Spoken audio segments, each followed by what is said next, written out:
sebuah desa terpencil, jauh dari keramaian kota, tinggal sebuah keluarga kecil. Budi, seorang ayah yang bekerja di kota, membawa istri dan putrinya pindah ke rumah tua, peninggalan keluarga di pinggiran desa. Rumah itu besar, namun tampak usang, dikelilingi oleh kebun yang tak terurus, dan berdiri sebuah pohon beringin tua yang menjulang tinggi di dekat halaman belakang.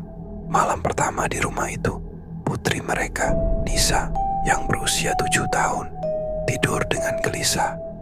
Malam terasa begitu sunyi, tak ada suara kecuali gemerisik angin di luar jendela. Namun, di tengah malam, Nisa mendengar suara tertawa lembut dari arah luar kamarnya. Suara wanita yang tidak ia kenali. Keesokan harinya, Nisa memberitahu ibunya, Sari, tentang suara tawa yang didengarnya. Sari, yang tidak mempercayai hal-hal mistis, hanya menganggapnya sebagai imajinasi anak-anak. Namun, ketika malam tiba, Nisa mulai mendengar suara itu lagi. Kali ini lebih dekat. Penasaran, ia bangkit dari tempat tidur dan berjalan menuju jendela. Nisa mulai ketakutan dan lari ke kamar orang tuanya, menceritakan apa yang dilihatnya. Budi dan Sari mencoba menenangkannya, namun mereka tidak menemui apa-apa saat memeriksa jendela. Malam-malam berikutnya, Nisa terus mendengar suara itu. Setiap malam, suara tawa semakin dekat, semakin keras. Sosok wanita itu terus terlihat di bawah pohon beringin. Semakin lama semakin nyata. Suatu malam, Sari mulai mendengar suara aneh itu juga. Kali ini, suara tawa terdengar di dalam rumah, tepat di luar kamarnya. Ketika Sari membuka pintu, ia melihat bayangan hitam melintas di lorong, mengarah ke kamar Nisa. Panik, Sari mengejar bayangan itu. Namun bayangan itu menghilang saat mendekati kamar Nisa.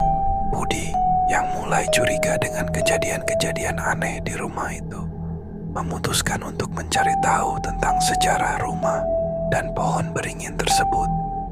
Ia menemui penduduk desa yang lebih tua, yang menceritakan tentang seorang wanita bernama Sri yang mati dibunuh di bawah pohon beringin itu bertahun-tahun lalu.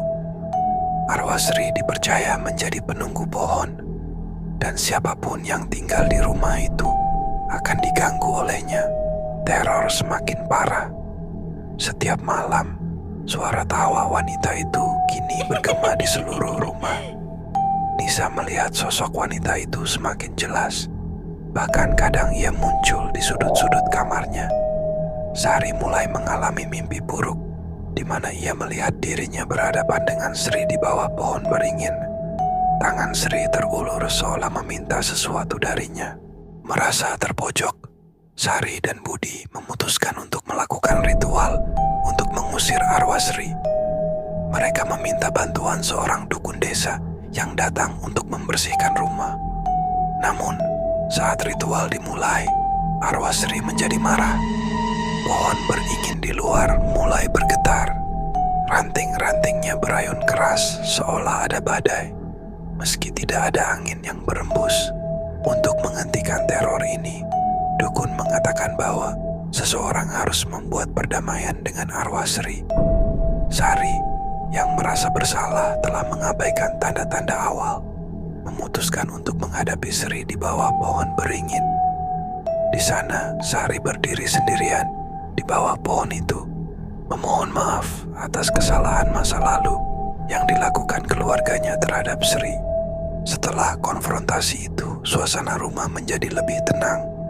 Tidak ada lagi suara tawa, tidak ada lagi bayangan menakutkan.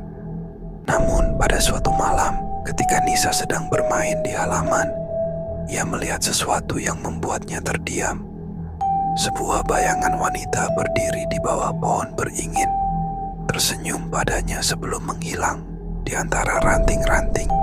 Ikuti terus cerita misteri lainnya, dan jangan lupa like, komen, dan subscribe.